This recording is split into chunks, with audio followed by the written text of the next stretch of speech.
Hi to our listeners. This is Kier. Welcome to Talk Now. In this new podcast episode, we are talking about COVID-19. So, what is COVID-19? COVID-19 is the short name for the disease known as novel coronavirus disease 2019. Coronaviruses are a large group of similar viruses. Some are known to infect humans, such as SARS-CoV and MERS-CoV. The one that causes COVID-19 is called SARS-CoV-2. All coronaviruses are named from the crown-like spikes that cover the surface called spike or S proteins. Inside the virus, genetic material called RNA is made up of genes. Genes carry the information to make more copies of the virus.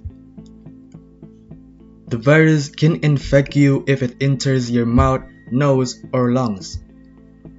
Inside your body, the S protein of the virus locks to a receptor on the surface of one of your cells.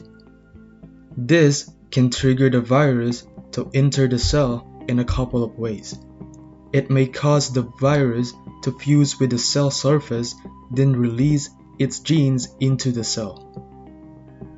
Or the cell may pull the virus inside by enclosing it in a sac.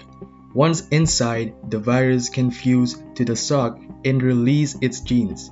Next, the genes use a structure in your cell called ribosome to make new copies of the virus. The new viruses travel to the surface of the cell. There they can live to infect more cells. In the meantime, viral S proteins left on the surface of the infected cell can cause it to fuse with nearby healthy cells, forming a giant cell. This may be another way for the virus to spread between cells. People may be infected with COVID-19 for 2 to 14 days before symptoms appear.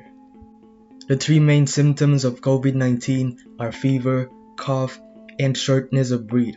Other symptoms may include tiredness, body aches, stuffy nose, sore throat, diarrhea, vomiting, loss of appetite, and loss of smell. Most of people have a mild illness and can recover at home. Some people who have the virus may not get sick at all or may show no symptoms.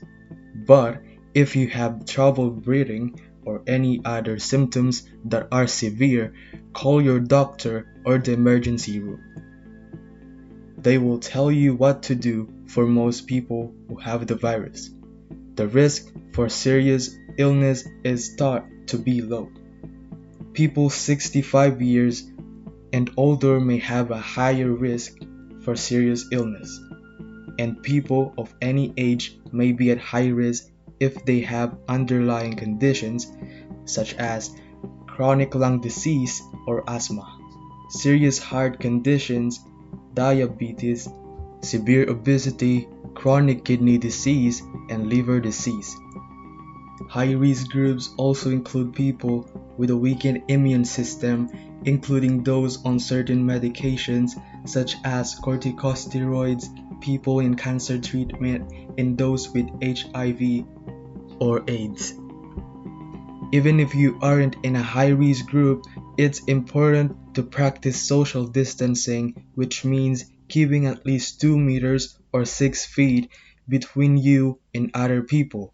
This helps prevent infections and serious illness in others as well as yourself.